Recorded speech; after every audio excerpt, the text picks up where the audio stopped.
Okay, so for more on the GOP primary battle in Iowa, we are joined by Caleb McCullough, the Des Moines Bureau Chief for the Quad City Times. Caleb, thanks for being here. Thank you for having me. Happy to be here. So with all of this talk about the caucus states, it is important to note that Donald Trump did lose the Iowa caucus in 2016. He still went on to win the primary, obviously. In the long run, exactly how critical is winning the Iowa caucus to securing the party's nomination?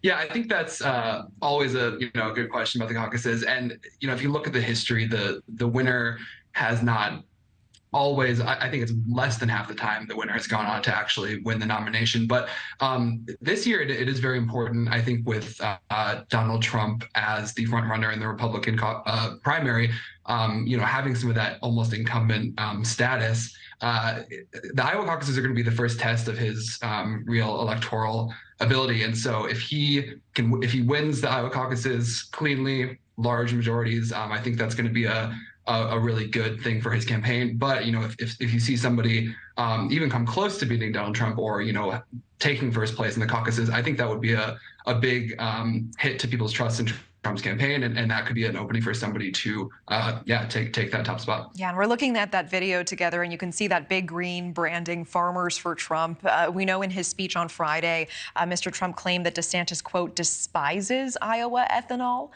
We know Iowa, of course, one of the biggest agricultural states in our country, and Trump also claimed that he is the most pro-farmer president that you've ever had.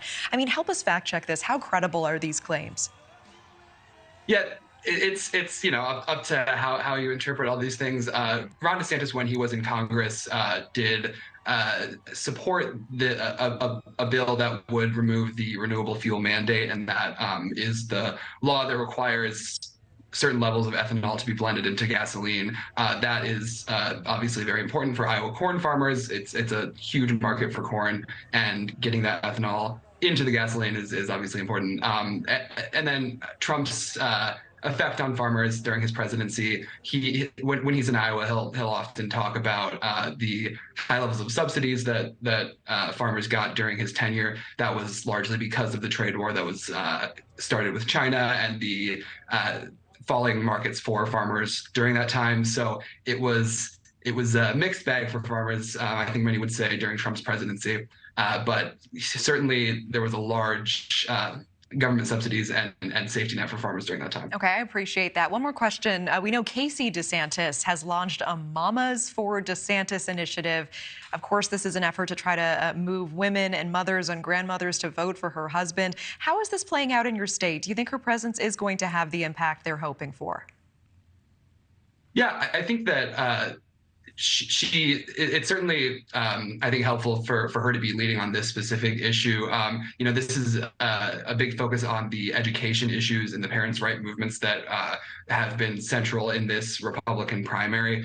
And this has been a common theme in Republican-led states like Florida. Here in Iowa, our governor signed a law that prohibits instruction on gender identity or sexual orientation in elementary school, bans certain books from school libraries, and in general is intended to give parents larger control over what their children can learn in school. So I think Casey DeSantis kind of leading this front is intended to give another mother that Iowa moms can relate to, and hoping this issue brings kind of suburban women in for Republicans during the general election. Okay, we appreciate the perspective. Caleb McCullough, thanks for your time. Thank you for having me. Appreciate it. Thank you for watching. Go to newsnationnow.com to find News Nation on your television provider. And don't forget to click the red subscribe button below to get more of News Nation's fact-driven, unbiased coverage.